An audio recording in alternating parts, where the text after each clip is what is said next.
আজ লাঞ্চে বানাবো চিংড়ি মাছের মালাইকারি। তার জন্য যা যা উপকরণ লাগে আমি নিয়ে নিয়েছি। পেঁয়াজ কুচি, আদা, কাঁচা লঙ্কা, গরম মশলা, শাহি গরম মশলা, নুন, হলুদ, লঙ্কা গুঁড়ো, তেজপাতা, চিনি, আর এখানে চিংড়ি মাছ। তার সাথে টক দই নিয়ে নিয়েছি, আর নিয়েছি ঘি। এই সব উপকরণ দিয়ে আমি এখন রেডি করব। মাছটাকে ভালো করে নুন হলুদ দিয়ে মাখিয়ে নিয়েছি। এবার আমি এটাকে ভাজবো। এর মধ্যে নারকেলের দুধ দেওয়া যায়, কিন্তু আমরা যেহেতু নারকেলের দুধটা অ্যাভয়েড করি কারণ আমাদের কোলেস্ট্রল আছে, সেই জন্য আমরা নারকেলের দুধটাকে স্কিপ করছি। এবার আমি লাল লাল করে মাছগুলোকে ভেজে নিলাম। মশলা রেডি হয়ে গেছে। এবার তেলের মধ্যে কিছুটা ঘি আমি মেল্ট করে দেবো। তার মধ্যেই আমি ফোড়ন দেব।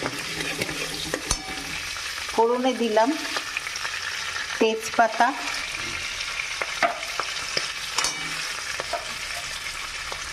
গরম মশলা,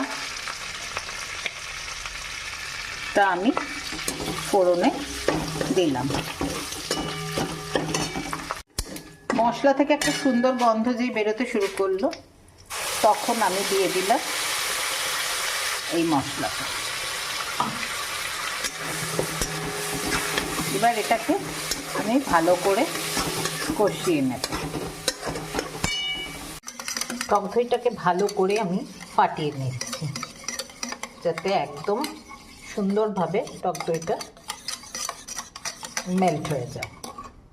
মশলা থেকে অলরেডি তেল ছাড়তে শুরু করে দিয়েছে। এবার আমি দেব টক দই। ভালো করে ফেটিয়ে রাখা টক দইটা আমি দিয়ে দিলাম। এবার টক দইটাকে ভালো করে আমি মশলার সাথে একদম মিক্সড করে দেব। মশলাটা প্রায় রেডি হয়ে গেছে। এবার এর মধ্যে দিয়ে দেব আমি চিনি। মশলা প্রায় ফুটে গেছে দই দেওয়ার পর, চিনি দেওয়ার পর। এবার আস্তে আস্তে আমি চিংড়ি মাছগুলো ছেড়ে দেবো।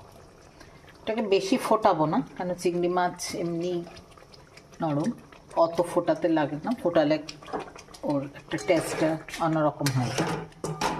একটুখানি ফুটিয়ে নেব। রান্না প্রায় শেষের দিকে। এবার আমি এর মধ্যে দিয়ে দেবো আমাদের বেঙ্গলি